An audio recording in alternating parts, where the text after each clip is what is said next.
Hi, my name's Emily Barnard. Welcome back to my channel. Today I'm going to be going through and talking to you about a few of the different types of foundation brushes that are available and what they're best used for. Now I will just add a disclaimer in there. I have one style of brush that I don't have because I don't like them, but I will still talk about them today anyway.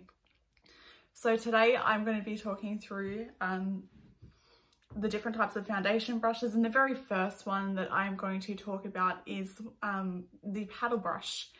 I'm personally not a fan of them. I don't own any of them now.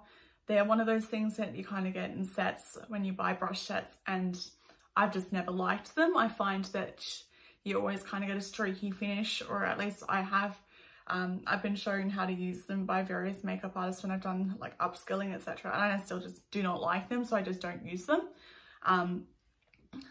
But if you like them, great, go for your life. This is just me telling you about my experiences and what I like and what I don't like. So if you've ever had your makeup done by me, you'd know that at the moment I'm using a product by Danessa Myricks called the Vision Cover Cream, which is a 2-in-1 foundation and concealer.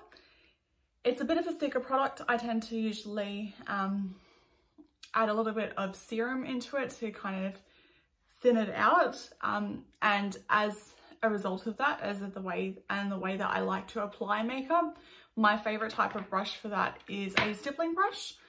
So I've got many different types of stippling brushes, but this is just one from Chi Chi Cosmetics, which is an Australian brand, and I like to just dip a little, like the outer edge of the bristles onto the palette with the product, and then I like to kind of gently swirl in the product.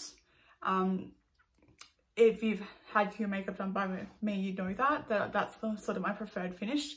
It means that the skin still looks like skin, and it means that you don't end up with your foundation too heavy or too cakey, and it doesn't feel like you've got lots of foundation on, which is why I like this sort of brush. And I tend to go through, and if it looks like there's too much product in one area, I'll go through and I'll buff it back out with the same sort of brush. That being said, I do have a couple of other styles as well. This is a domed foundation brush by Roland Langnickel called the, in the Revolution range, called the BX55. It's a domed kabuki brush, which means you got a sort of a smaller surface area. So again, you can just dip the outer edges in your product and swirl it around. I do really like these brushes, but I do find they take a little bit more work. So if you're in a hurry, they're not necessarily the best sort of foundation brush for you. But they are really nice, and they do give you a nice finish. You just got to work at it a little bit more, just due to the amount of space that you've got in the top of the bristles.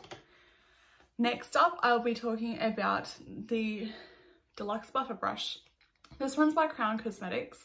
There's plenty of these sorts of varieties around, and they're a full dome top brush. With these ones, you can kind of really pack the product into the bristles, and if you use a circular motion over the face, like so, you get a nice even finish. And they do take up a little bit more product, but it is a very nice even finish. And it's good for something if you want to be able to go through and do it really quickly to get your makeup on, to get your base on. Something like this for you is ideal. Just be careful with these, because when you do wash them, you need to make sure that you wash the bristles really well, because because of the buffing motion that you'll use, the product will come further down the bristles.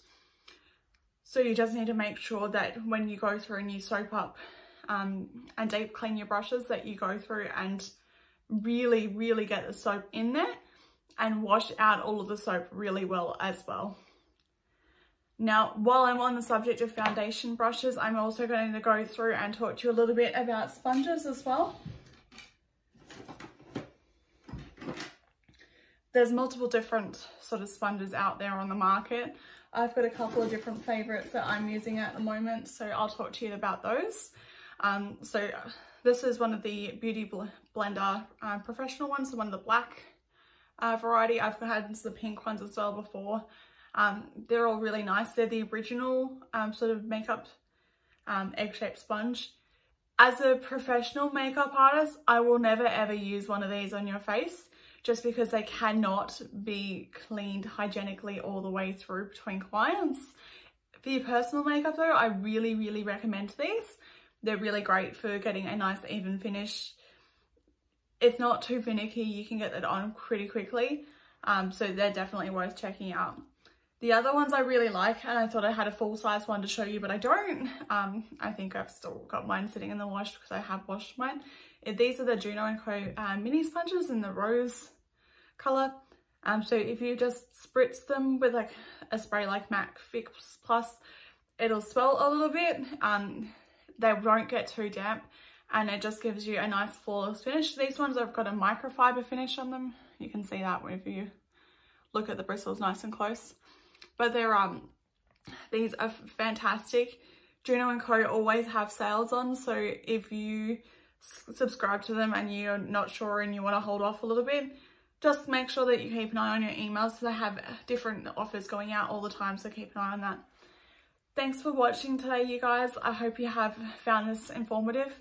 If you have any further questions, please feel free to put something down in the comments below. Thanks. Bye.